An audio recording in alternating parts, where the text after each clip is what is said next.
জামাত ওনার ঘাড়ে উঠে জামাত I can challenge জামাত এবং অন্যান্য জামাতের সমমনা যে সুবিধা ভোগ করছে বাংলাদেশে, তারা ক্ষমতায় আসলে অতটা সুবিধা নিতে পারবে না ডাকাতি করা ছাড়া। তারা কেন নির্বাচন চাইবে? তো তাদের সবচেয়ে ক্ষতি হচ্ছে তো এনসিপি সবচেয়ে ক্ষতি হচ্ছে, কারণ কয় না যে খায় দায় কদমালি মোটা হয় জব্বর।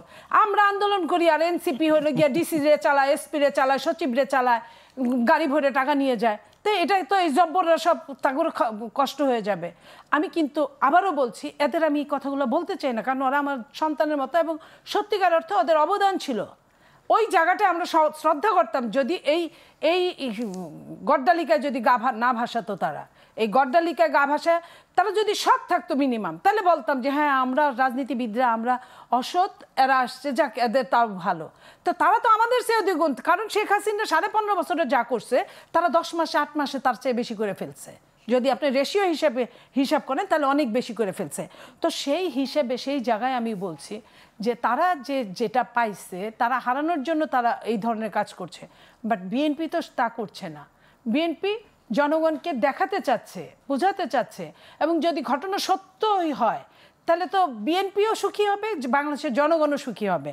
কিন্তু আমরা যদি দেখি যে এই যে যারা আন্দোলনের ঘোষণা দিচ্ছে, এখন বিএনপি না যারা অন্যরা দিচ্ছে, তারা যদি আন্দোলন করে, একবার কিন্তু আওয়ামী লীগ নিষিদ্ধ করছে। কি কারণে নিষিদ্ধ করছে? আওয়ামী লীগ যে কারণে নিষিদ্ধ করছে, নিষিদ্ধের কারণ কিন্তু বাংলাদেশে আপনার রাষ্ট্রপতি কিন্তু মহামান্য চলে আসছে সাবেক, কিন্তু আওয়ামী লীগ কিন্তু এখন আবার বিদেশ যায়, আমরা শুনছি কি আওয়ামী লীগ নিষিদ্ধ না, স্থগিত। আমরা কত শব্দ, নতুন নতুন শব্দের ব্যবহার হচ্ছে এইখানে। তো ঠিক তেমনই বিএনপি যদি এই কাজগুলো হয় তাহলে বিএনপি খুব খুশি হবে।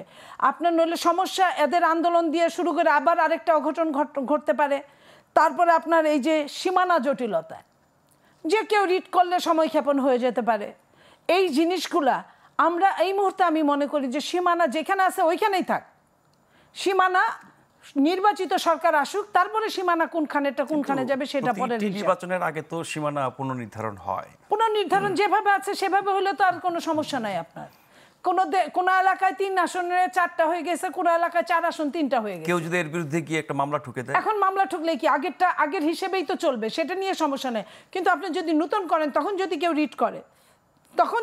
রিট করে আপনার একটা নির্বাচনে একটা সীমানা নির্ধারণ, আপনি 3টা নির্বাচন করছেন, তখন সমস্যা হয় নাই। এখন ওইটা ধূপে টিকবে না, খারিজ হয়ে যাবে। কিন্তু আপনি যদি নতুন আবার সীমানা নির্ধারণ করেন, তখন কেউ রিট করতেই পারে, তখন সেটা আপনার আরেকটা সমস্যা দেখা দিবে। তো এরকম অনেক অনেক অনেক অনেক সমস্যা নিয়ে তারা কাজ করতে পারে যদি তাদের ইচ্ছা থাকে। আমি তাদের সদিচ্ছার সম্মান করি এবং আমি চাই সদিচ্ছাটা যেন ফেব্রুয়ারি পর্যন্তই থাকে।